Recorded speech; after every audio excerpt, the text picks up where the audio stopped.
All right. So with us on the call today from Chicago Title, we have Brad Fisher, Robin Albert, and Lisa Williams. Linda Johnson was unable to attend, but is available. Oh, we also have Val Allen representing Madera County, our sales manager there. And then our speaker, Anna Gettman, a fantastic escrow officer staffed at the Palm office. Anna, how many years of experience do you have now? 24. 24. So closing in on a quarter century of this fabulous industry. And learning a lot. Sorry if I just made you feel old, Anna. That was not the intention. So I am going to go ahead and share my screen and we'll get started.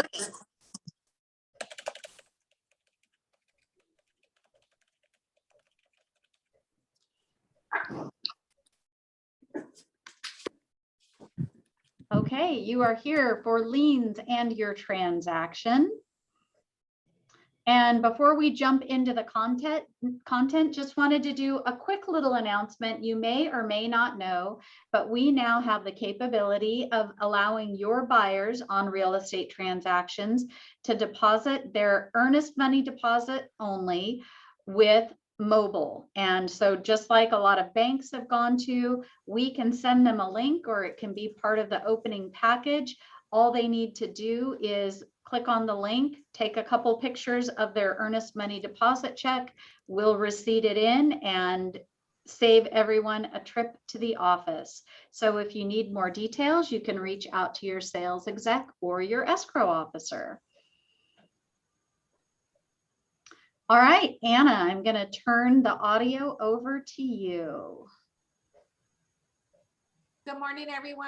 I'm glad that you all chose to be here today. A couple of things that I just wanted to make a mention. I typically talk pretty fast.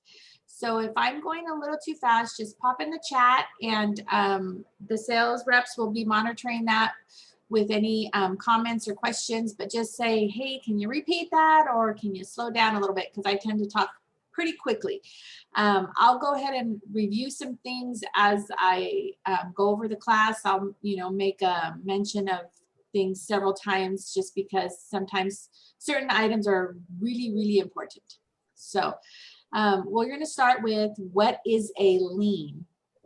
So a lien is a charge upon a charge upon real or personal property for satisfaction of some debt or duty ordinarily arising by operation of law. The bank had a lien on our house. So a lien can be voluntary or involuntary. And we'll go over the difference between the both voluntary and involuntary lien. So when you receive your preliminary title report, unless the property is held free and clear, meaning they do not owe any, or they feel like they don't owe anybody or any institution or whatever the case may be, you will have a free and clear preliminary title report. However, that's still not a lien-free preliminary title report because taxes are involuntary, because as we all know, property taxes are on every single real property that is owned by an individual. So having said that, the security interest created by a mortgage lien, which is voluntary. So I just mentioned right now, involuntary is your property taxes. That means you didn't say, hey, can you come and put property taxes on my property? The government, the county automatically places those on your property. So a voluntary lien would be a mortgage, a first, a second, a HELOC, a line of credit. So those are the type of voluntary liens that a homeowner actually sought out, seeked with a mortgage company, credit union, some sort of financial institution. Now, it doesn't need to be a financial institution. It could be a private lender, a person that's just lending money and they want to secure their interest within lending that money to a property. So they'll go ahead and place a lien on the property, again, voluntarily lien. So a lien is typically filed against the real property, and that is voluntary. I'll go over an involuntary lien against a person a little bit further down on the slides, but typically it's placed on real property, okay? So an involuntary lien could be a judgment, just like I said, taxes, but it could be a judgment. So say I owed child support or owed a credit card that just decided that I never paid, and the credit card company placed a abstract judgment, filed it with the courts and recorded it. Maybe they don't know if I own a piece of property, or if I do, they record it with the county that they feel I reside in, and that judgment can, it goes against my name, me as a personal individual. And since I own real property, just because they don't mention the property that I own in the judgment, that judgment not only goes against me personally, but will attach to my personal property, real property. I apologize. Real property meaning my home, my land, whatever the case may be. If I own vacant, commercial, residential, any real property that I own, it will attach to it. I want to kind of maybe go into just like a little bit of a sidebar. Certain people will place their property in a trust to avoid judgments. If I am the trustee of my own trust and I am a beneficiary of that trust, there are instances where I cannot get away from having to fulfill the obligation of that judgment, even though it's just mentioning me as an individual. That can get a little sticky. That's not something that we kind of advise on. So if any clients have that kind of a question, if they have judgments that they know are going to be placed upon them as an individual, they might want to just consult in a real estate attorney, depending on how they hold the title on the property. So going back to a certificate evidencing such a decree. So basically the judgment, it's an abstract judgment that's filed with the courts and then turned around and recorded with the county, because you could have a judgment filed and not recorded. So we would not know if someone had a judgment filed against them if they didn't take that second step and actually record it with the county recorder's office. Because remember, we only reflect on our preliminary title report whatever is of record, what actually has been recorded with the county recorder's office. There's no way of us knowing about a judgment that was just filed and not recorded. We can go as far as going through the court records, but that's not an obligation of ours. We do use court records to retrieve backup documentation for a case, but we don't search court records to file or to find judgments filed against individuals that are not recorded. So that's just a little bit of a little tip there. So next item, Jennifer. So I went over that. A judgment is typically filed against people.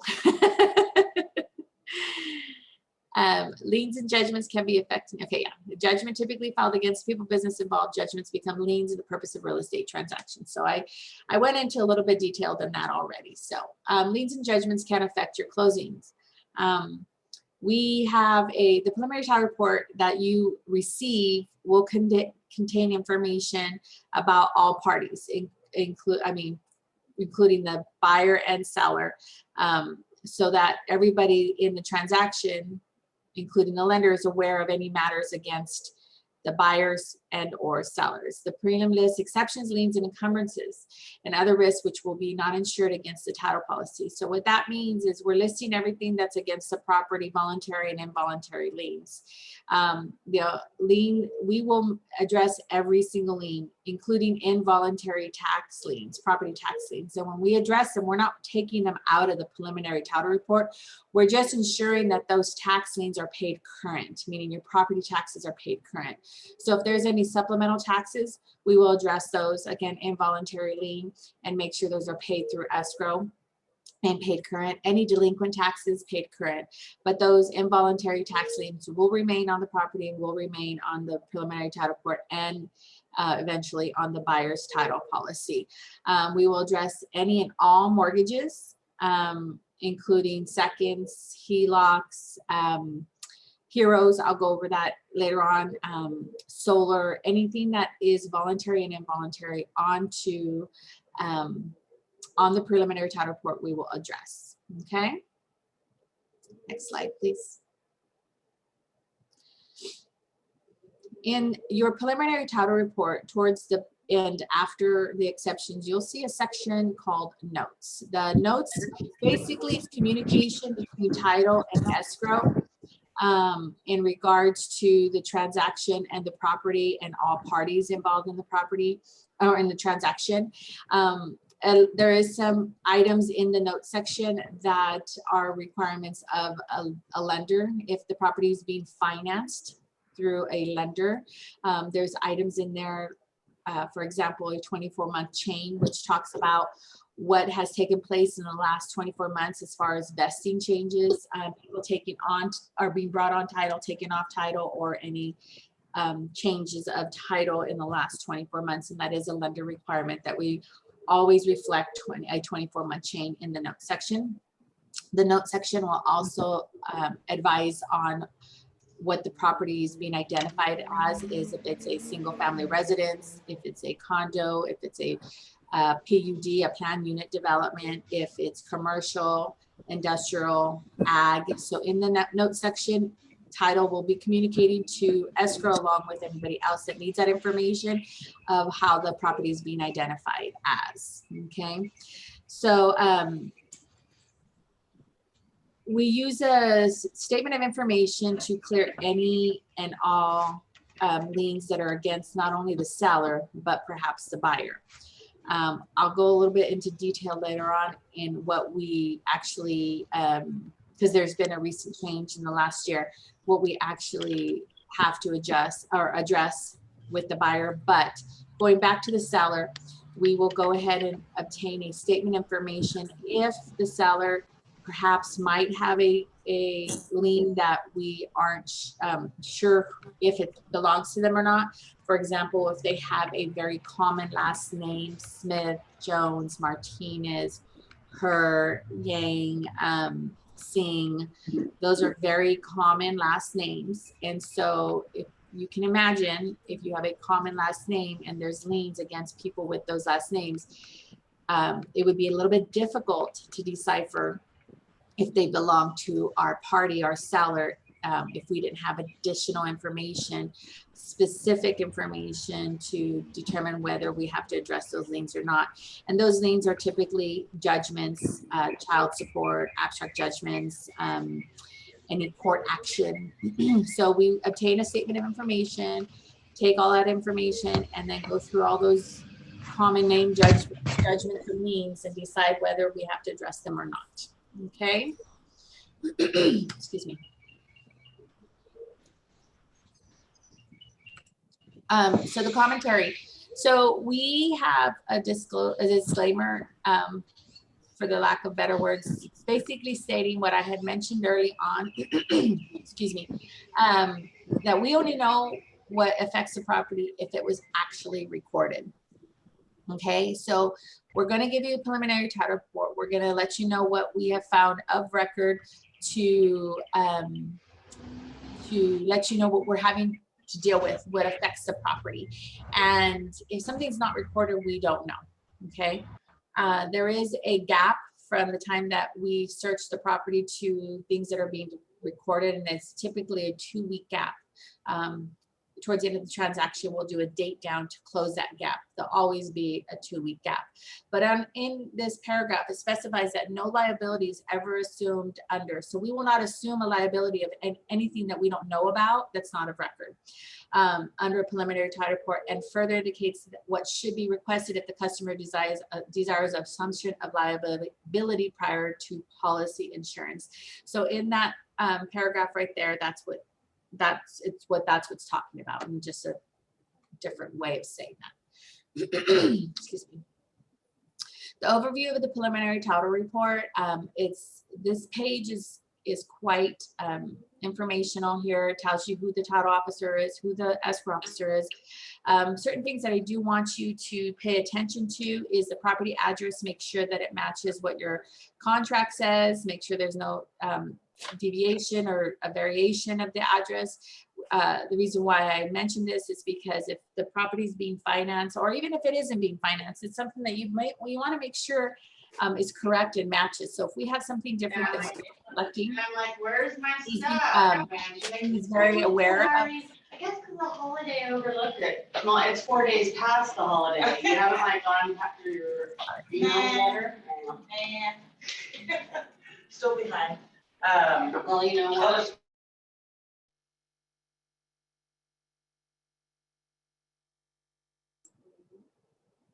Looks like I accidentally muted myself. Sorry. So please just be aware of the information on the property address. And then the second, excuse me, the second portion, I'm sorry, the second section of the preliminary title report page just lets you know what the property qualifies for as title insurance. If it's owned, which you'll see fee simple or fee. Here, that means it's owned, it's not leasehold, and there's not any common area, which it would be if there's a condominium and there's shared a common area. And then number 2 would show exactly who we show owns the property of what the last vesting that we are showing. Another little side note here, sometimes you'll get a preliminary title report that shows a previous owner here in this section. And the reason why I want to mention this is because it's very, it comes up quite often, and this is a good class to bring it up as far as liens are, as far as liens go. We will sometimes show a previous owner in this section because they have deeded the property to who you think is the current owner. However, they deed it outside of getting it insured, meaning they did not go through a title or escrow company. They just went and had a deed drawn, whether they did it themselves or they had a paralegal or an attorney do it to transfer the property. And the reason why we show a previous owner is because that is considered an uninsured deed. Now, when you deed out outside of insurance, and the person that is acquiring the property, they can be subject, and most likely will be subject to any liens that previous owner was subject to, whether it was against the property or just against them as an individual. Now, so that's why we show it the way we show it, but we also show it that way because we actually have to go back to the previous owner and request them to execute in front of a notary public, one of our approved notary publics, and it's called an uninsured deed affidavit. And we are going to ask them to execute it. And what that affidavit is stating is that they intended and fully aware and intended to deed that property to the person that, that they had deeded to, whether it was yesterday, a week ago, a year ago, 18 months ago. So basically, that's what that uninsured deed affidavit, and it has to be done. There are some instances where we can approve case by case. It depends on the situation, the scenario. It depends where we wouldn't require that. For example, I had one just a couple of weeks ago where a grandfather deeded to the grandson, but we weren't, and he had already moved away. We didn't require it to obtain an uninsured deed affidavit only because it was drawn up by an attorney's office and signed in the attorney's office and notarized by either the attorney or the attorney's employee. So that very rarely happens where we don't require an uninsured deed affidavit. But just know if you were showing, you get a preliminary title report and the previous owner is showing in this section, you need to keep your, it's a red flag basically. And pick up the phone, give your escrow officer a call and say, I noticed that, you're showing the previous owner, and ask those questions of your seller, like, so, because it may cause a delay in your transaction, and your seller may be subject to that previous owner's liens. So just wanted to make sure I brought that up because whether you think so or not, it happens quite often. I have uninsured deeds done about 3 or 4 times a month. Uninsured deed affidavits done about 3 or 4 times a month. So it is a thing. People want to just deed their properties over themselves, not even thinking anything of it, because I want to give it to my grandson or my granddaughter or my daughter. So whatever the case may be, and not think about anything. So the next section is your legal description. Your legal description will either show here or the following page, depending on the length of it. And so if it doesn't show on the bottom of this page, no worries, just flip the page and you'll see your legal description on the next page. So another thing, just make sure the APN number matches the APN number on your contract. You want to make sure we're not transferring a property that is not intended to be transferred. Okay. Anna, Yes. there's a question in the chat from Ian. He wants to know, are those communications of the issues, for instance, on the uninsured deeds, are those visible to the buyer and the seller at the same time? Yes.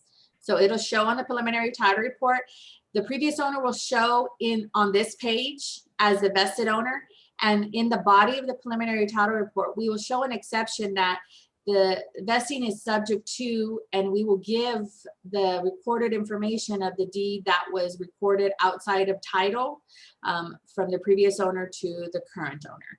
So buyers and sellers will see the same thing. I hope that answers the question. Okay. Anna, this is basically the same thing, just broken down. So would you like me to just skip through this one? Yes, please.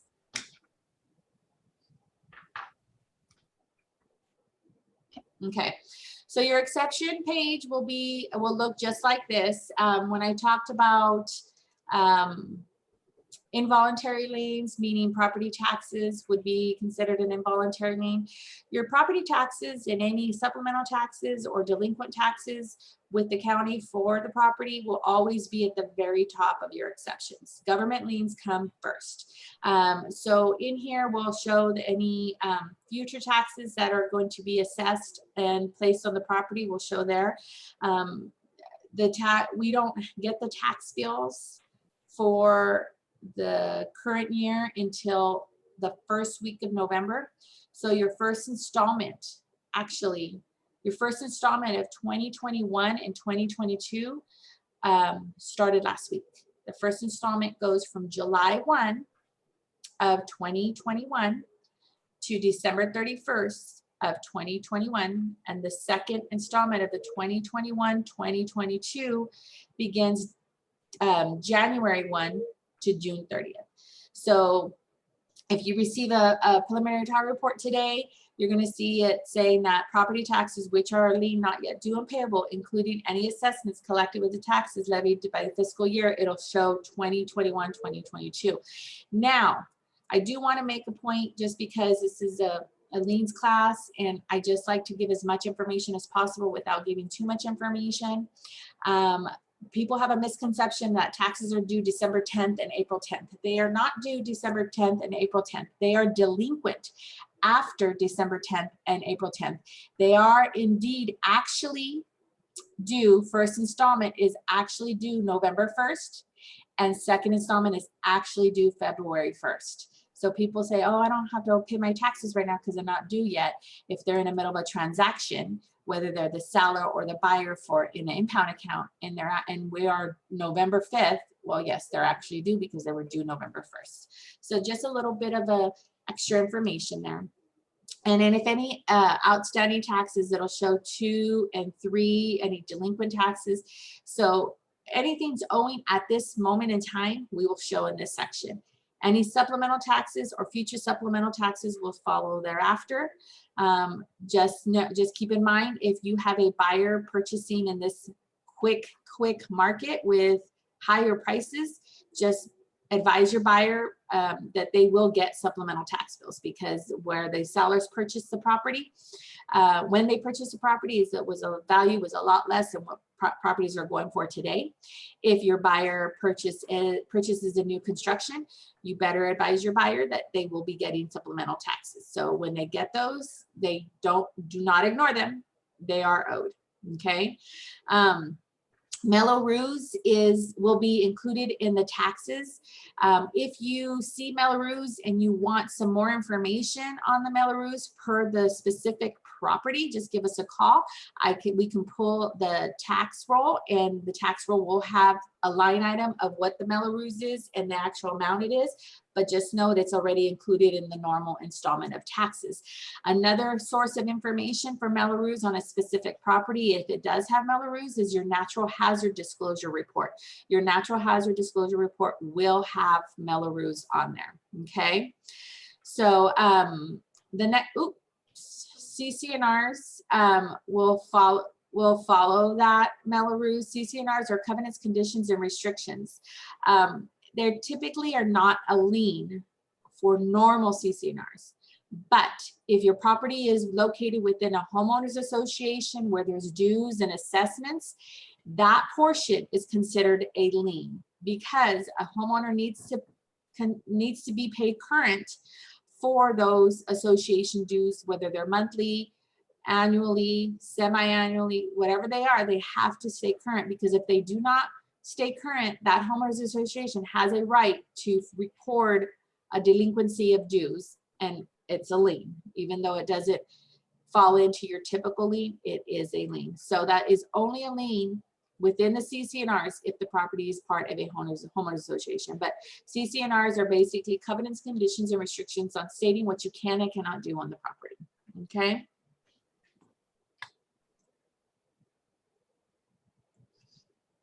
Easements are not liens. They are basically easements. They're right-of-ways. They're basically a document disclosing that there is a easement on the property, whether it's for utilities, whether it's for landscaping, whether it's for access. An easement can be recorded on the property to identify access to a property if the property is located in a rural area and they needed to create an easement to access the property. Now your voluntary liens will be in this section, and this is where your mortgage, your first mortgages, your second mortgages, your HELOCs, your line of credits, all of the liens that the seller has seeked out and requested. So when you're speaking to a seller, when you're sitting in that listing appointment and they say, okay, I have a first, and then you get the preliminary title report and you see a first or second or a first in a HELOC or a first in a line of credit, or, you know, for whatever that matter is, you start asking those questions, because sometimes sellers don't realize that when they went to their local credit union and took out, you know, a credit line, they didn't realize that that attached to their property perhaps, and you know, the bottom line that they were expecting as proceeds has changed because they didn't think they were going to have to pay that off. So in this section, you will show any voluntary liens, mortgages, for that matter. Now, if there is a old deed of trust that you're seeing here for your seller, that may become a challenge, not a problem, a challenge. We can figure it out one way or the other. We'll seek out a reconveyance. But we would need the help of your seller to try to find any documentation showing that it's paid or has been paid. We will contact anybody that we've been given information to seek out a reconveyance showing that it's paid. Now, if nothing can be found or done, or we're not getting anywhere, we'll have to do a lost note bond. And that is a 45-day process. I'll go a little bit, I think I have a slide in there later on, but we'll go over that a little bit more in detail. Your next section will be solar. And that again is a voluntary lien. I don't know of any seller that didn't know that they were putting solar on, or didn't know that a solar, well, maybe did sell. There are sellers out there that don't realize that solar becomes a lien on the property when they go and seek out a lease for solar. But in this section, you'll see your solar agreement.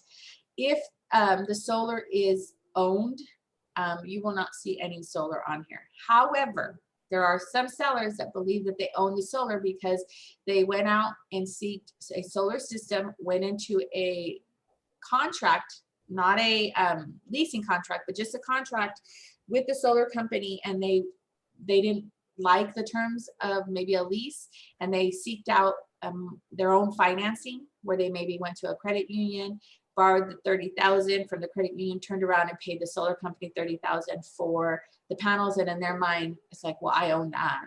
But the next item states otherwise. You may not see an agreement, so you may not see item 10 on your prelim, but you might see item 11 on your preliminary title report. And it might reflect the secured party as a credit union, some sort of financial institution. So most solars have an agreement and a financing statement, okay? We will address both items. Now, that does not mean that the escrow unit, escrow company is going to take care of the solar for you. It is the buyer's and seller's responsibility to contact that solar company and initiate the transfer if it is not, initiate the transfer period. The solar company will not talk to us, will not give us anything that we need to clear items 10 and 11 until the seller has reached out to the solar company and said, hey, I'm selling my house. What do I need to do? What information do you need? And of course, they're going to ask for the buyer's information. And then we're still not going to get anything we need. Once the seller has done his or her job, then the buyer needs to do his or her job and complete the solar transfer, whether it's applying for credit or what. Each and every solar company has their own criteria on how to transfer the solar from seller to buyer. And once the seller and the buyer has completed what they need to do with the solar company, then at that time, the solar company will give us what we need to clear items 10 and 11. Please do not wait 30 days and then ask questions like, hey, escrow company, did you guys reach out to the solar? Did you guys we see solar, we figure out who it is, we send them our requests, but we'll get crickets until something is done by the buyer and seller. So once that's done, then they'll send us what we need to be able to move forward towards closing. Okay.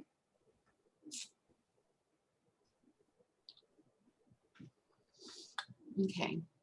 So when we have mortgage or first and seconds and lines of credits and HELOCs, we will reach out to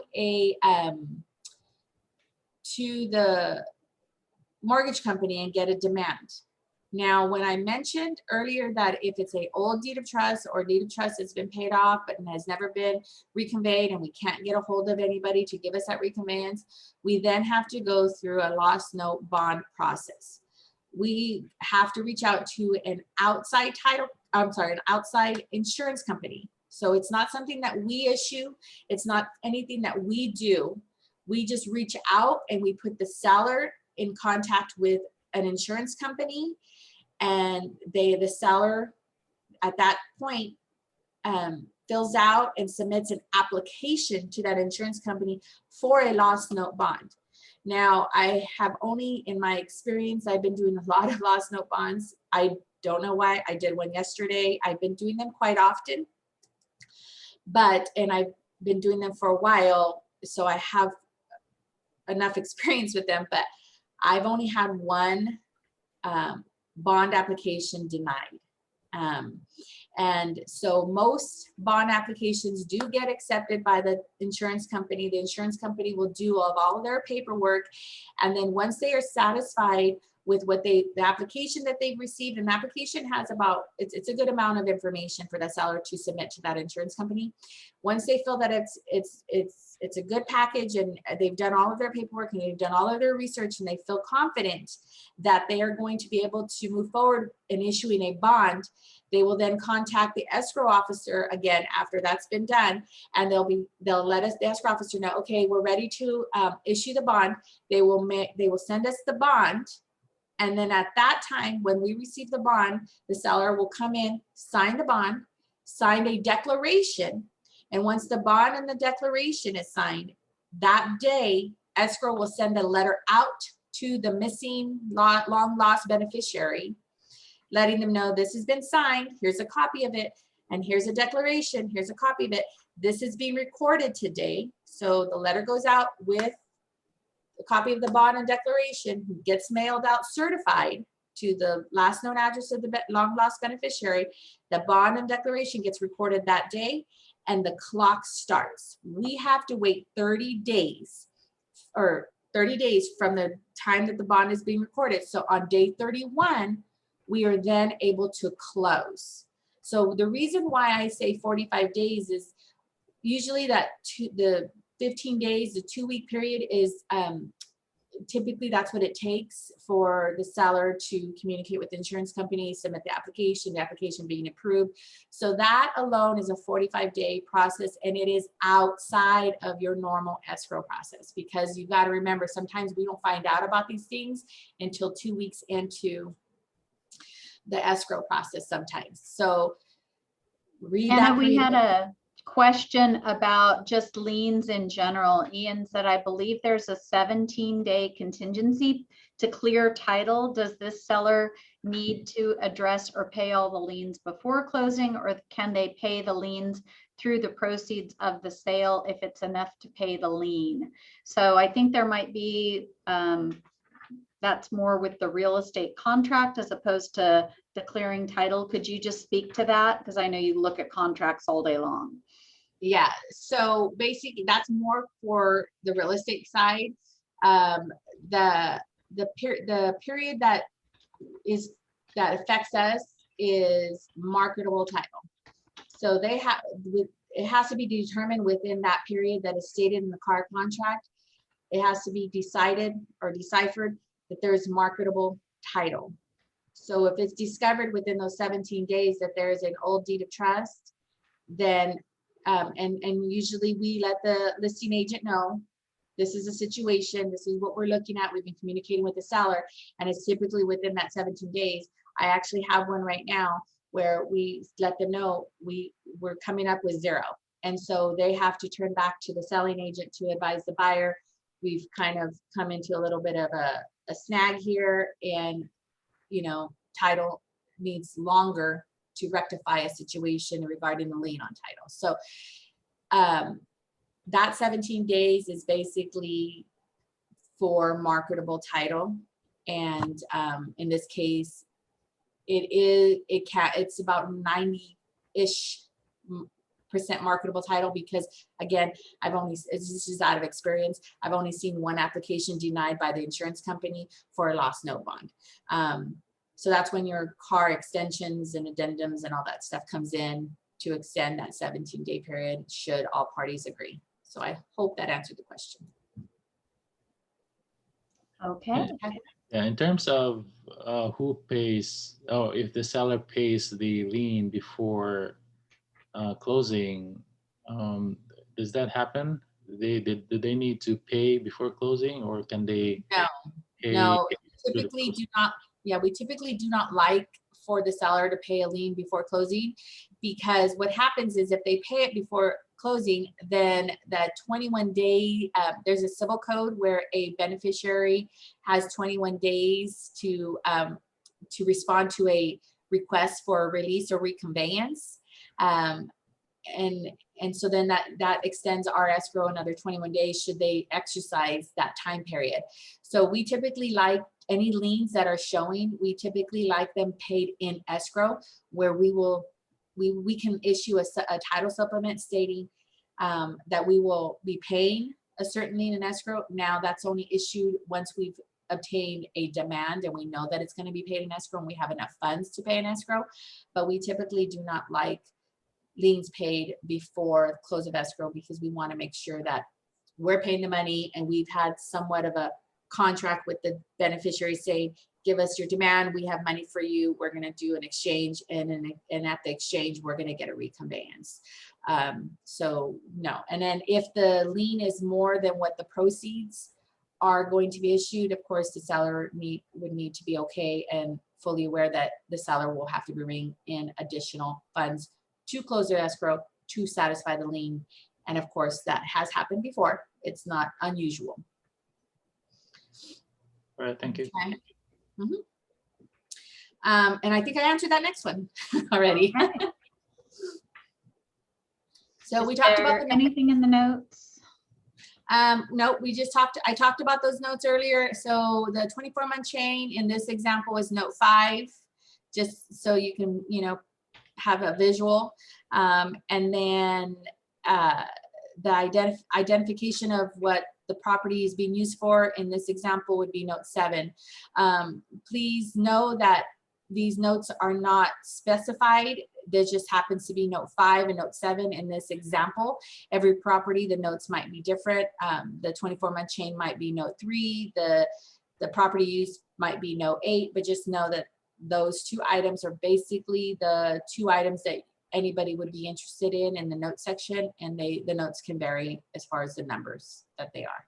And I know at some point, some lenders were setting timelines on length of ownership in a property before they would allow someone to sell it and things like that, mostly to ensure that first-time home buyers were getting some access to properties and flippers weren't just churning and burning. Would language about that show up in the notes for a lender's use, or where the language would not be typical, but that's the reason why the lender needs our 24-month chain to determine whether that the property has already been owned for 90 days.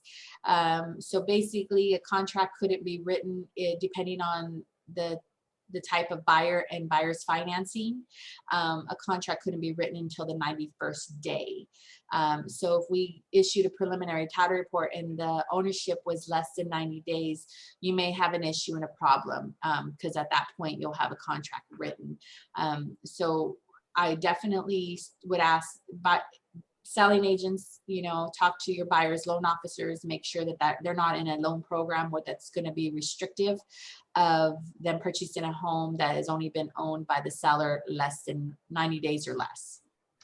And then Ana Lydia Chavez had a question regarding supplemental taxes. What happens when a buyer purchases a flip?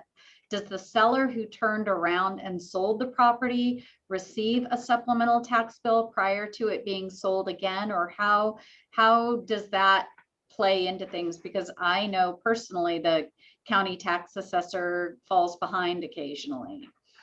So in Fresno County, unfortunately, I hate to say this, it's not occasional. It's the Fresno County tax office is always very behind, and it's not, I'm not being negative whatsoever. It's just Fresno County is a large county to manage. And so houses are being bought and sold so quickly these days that they simply cannot issue supplemental tax bills as quickly as we'd like. So what ends up happening is those supplemental tax bills are being mailed to the property address unknowingly. The assessor's office is just getting those bills out as fast as they could. And it could very well be 6 to 9 to 12 to 18 months past the time that the buyer purchased the property. The one rule of thumb that I can give to each and everybody is when your buyer, your client, contacts you and says, oh, I got the supplemental tax bill, I wasn't aware of it, I don't know if it's mine, should I pay it? On the top right hand corner of that tax bill, it's going to say activity date.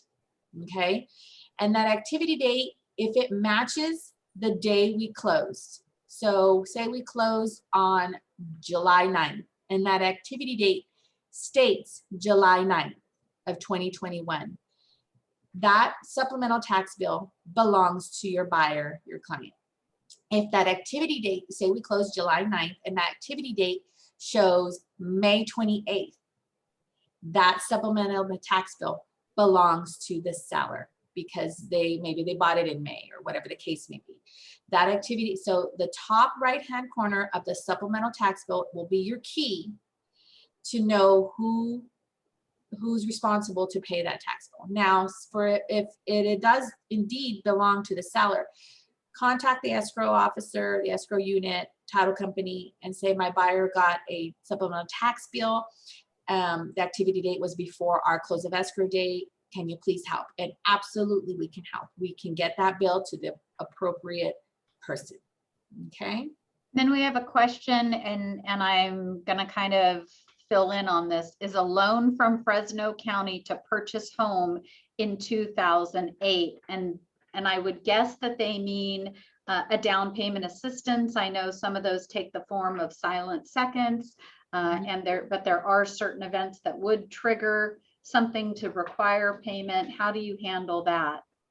We reach out to the county on each and every one, whether the buyer says it's forgiven, the seller says it's forgiven. We have to reach out to the county on each and every deed of trust, and they typically record a deed of trust on the property for down payment assistance, silent second, whatever the case may be. They do record it. And the reason why we have to reach out to it is because some of those programs state that it's forgivable. However, only forgivable if they have owned the property for a certain period of time. Forgivable. I've even seen documentation where there's even a criteria for the sales price. If the sales price was above and beyond a certain dollar amount, it's not forgivable. It's only forgivable if it's below a certain purchase price. So we do contact the county and say we have an escrow. Please, we're requesting a demand, and please submit the demand accordingly. So we have gotten demands where it says 0 owed. Here's the reconveyance. And we have gotten demands where they're not fulfilling the criteria of it being forgivable, and they're requesting, that down payment to be paid off, that down payment assistance to be paid off. So it can go one way or the other. I think we talked about this already, so we can jump into maybe just your cautionary note with the after effects. Okay, so and by no means when I'm stating a specific solar company, I'm not stating it in any negative way or negative manner. Some solar companies staffing is better than others, or some solar companies have so many systems out there that the volume is very high. But please have your buyers and sellers start the process with the solar company as soon as possible, because with the pandemic and just the way the market is right now, if you even take out the pandemic, just the way the market is right now, the volume is so much for these solar companies that they're taking a while, and this can delay the transaction, especially if you have a 30-day escrow and you have solar involved. It's going to be tough to meet the 30 days. So that's the only thing that I want to just warn everybody is that we are experiencing longer turn times for processing from solar transfers. I myself have Tesla. I love them. They're the best, for myself. But having said that, they're one of the ones that take the longest. And you send them an email, they will send you an automatic email right back and disclosing that their turn times are quite often, and just to be patient. So, and there's other solar companies out there with the same type of turn time. So that's the only thing I just wanted to put out there is if there's solar on the property, please have the buyers and sellers start that process immediately. Okay. The solar companies, it is fixed to the house, but it's truly not part of the home. So one thing that we do ask from the lenders is because it's not a fix. So technically it can be removed from the property and taken somewhere else. But at closing, once we know that the lender's gonna fund and close, or we know that we're going towards that direction, we're gonna reach out to the lender and we're gonna ask them, and this is a title requirement, because solar is big. It's a big thing now. We're going to ask the lenders to send us an email stating that they do not have any interest in that solar system because of the simple fact that it can be removed from the property. So a lender cannot have interest in something that can be literally removed off the property because they're lending on the property. So if you have somebody saying, hey, escrow's asking this of my lender, and my lender doesn't want to give it to them, and we don't know what's going to happen, and they can't close until that is the reason why we're asking for that. And I since we've been dealing with solar for all these years, I haven't had all but one time where the lender would refuse to give that to us, but it was worked out between title and the lender. They made, you know, they had come to a, you give me this, I'll give you that type of situation. But in case that comes up and you have some phone calls saying we're ready to close, but lender or title needs this from the lender. So that's that explanation. You'll need to know the payment amount so that the buyer can be approved. I talked about that, making sure that the buyer gets all that situated at the beginning. They get credit approved, they run their credit, depending on the type of solar agreement that is being transferred. So this all goes with, if you guys just jump on it, all this will get taken care of right at the beginning. If the solar is owned, you will not see anything on our preliminary title report. It is up to the buyer and seller, because there is an agreement still, even though, you know, for the solar company, they, depending if they bought a warranty when they purchased it, how to manage the solar panels, there is something to be transferred from the buyer to seller, but there's nothing of record that we escrow have to do. Okay.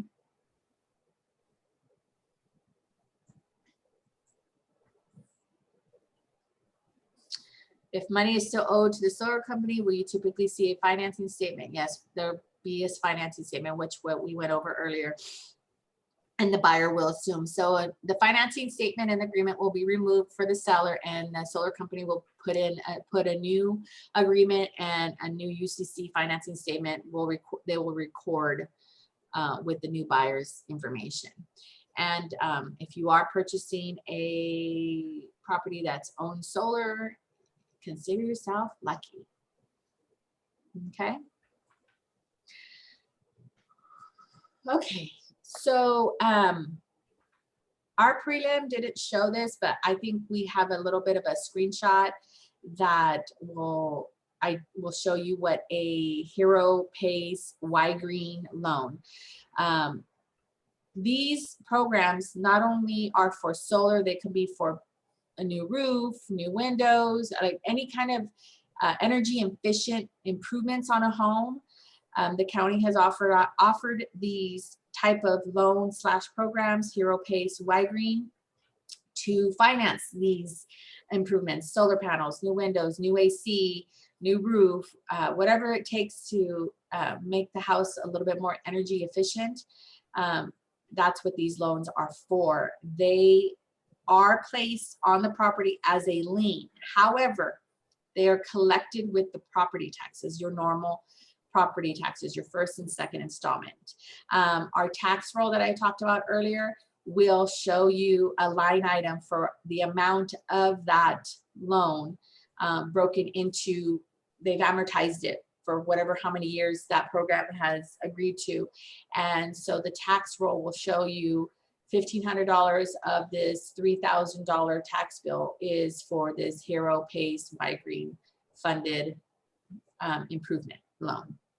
So a lot of the people don't realize that, oh, they're collected with the property tax, or a lot of sellers, I mean, oh, they're collected with the property taxes, I don't have to worry about it. They're the property taxes, I don't have to pay it off. Wrong. They are not they're not assumable, they're not transferable. They have to be paid off at the time of the sale of the property. At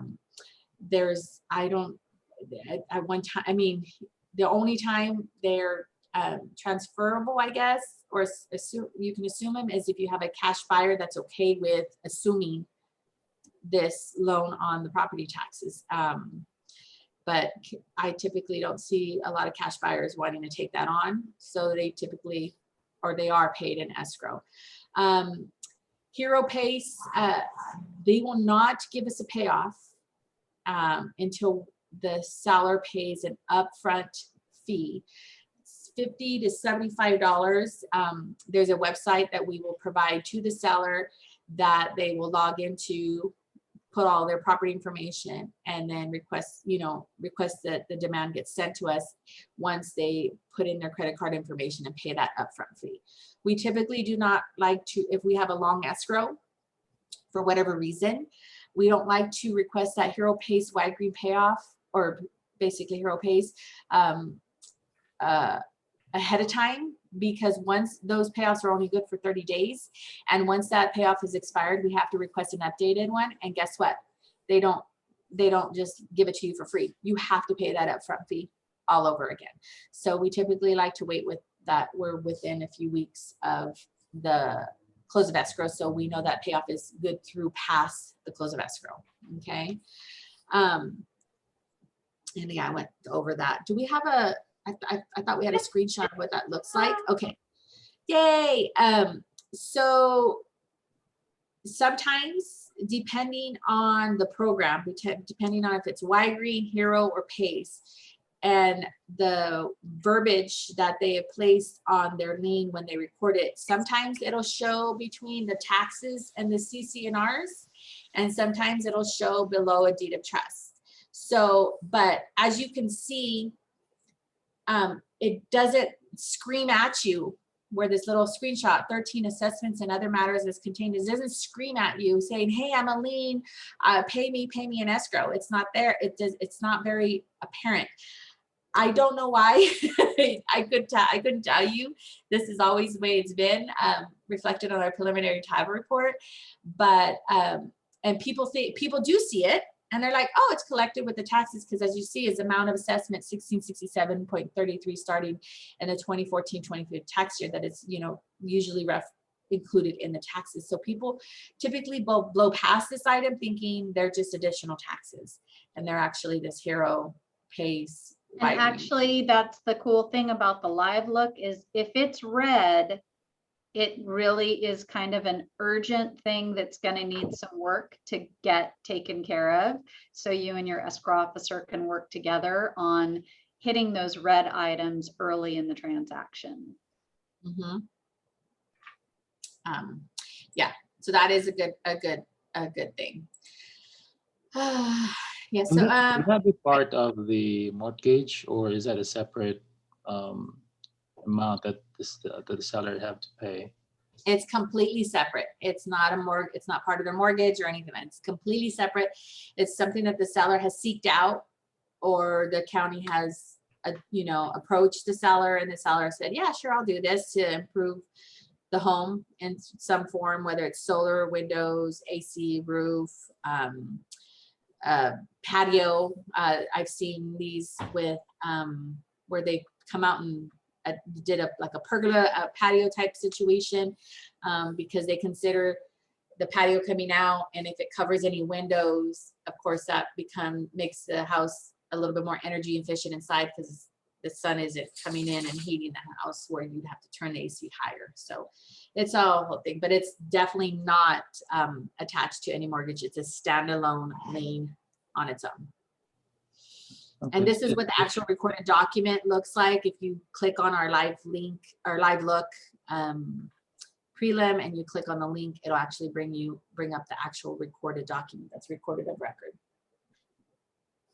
And you also get the breakdown of the payments. Now, we do not rely on this for a payoff, by no means whatsoever. We actually have to get the payoff directly from Hero Pace wide green.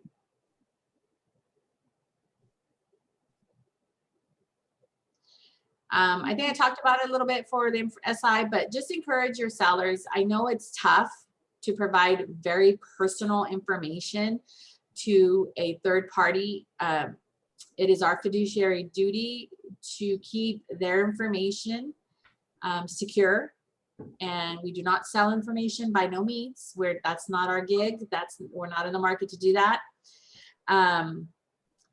But we are looking for this information to identify whether the liens that we are finding, whether they're federal tax liens, bankruptcies, most judgments, child support, and spouses other than parties added to title. Because if they're on title, if they come at it, if you add them to title, or their stuff is now your stuff. What they owe now affects the property, and all parties vested on the property owe. So any and all liens found against the seller will have to be addressed, and that is why we have to collect a statement of information to determine whether the liens belong to the sellers or not. Okay, so buyers, this changed about a year ago. Buyers used to be subject to everything pretty much to the left, right? What's listed under the sellers. So we would collect a statement of information from the buyers to determine whether those type of liens belong to them or not, and would have to be paid through or addressed within the escrow before we close. But that has since changed, and now the only liens that we are concerned with for the buyers is federal tax liens and bankruptcy. Okay, so we no longer have to reach out to child support for buyers, or any abstract judgments, because in the end, if they turn around and sell the property, they turned into sellers, and now they'll have to address those liens that we're no longer looking for. But if your buyer has federal tax liens and or bankruptcy, they will have to be addressed and taken care of, dealt with within the escrow before we close.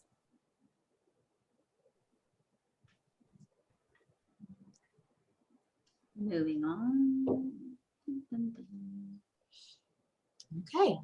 That is new to me, having the buyers also look into the bankruptcy and the other one. I thought it's only for the seller side, but apparently there's a buyer side as well. Mm-hmm. Exactly. It may not have become an issue for you, because you may have had buyers that didn't have anything filed against them, maybe. But it's as long as I can remember, it's been a thing for us.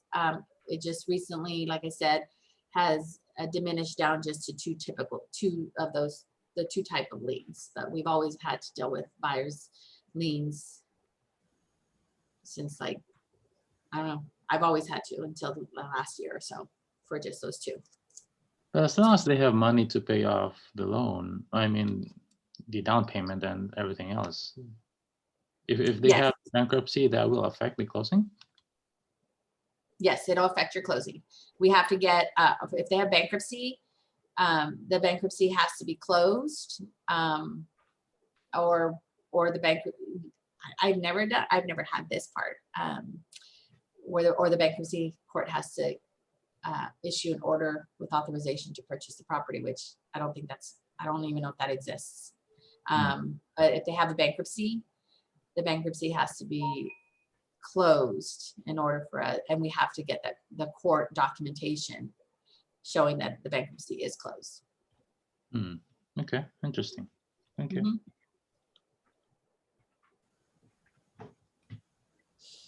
Any other questions for Anna about anything that we covered? I know it was a lot. For a solar power purchase agreement is considered a lease?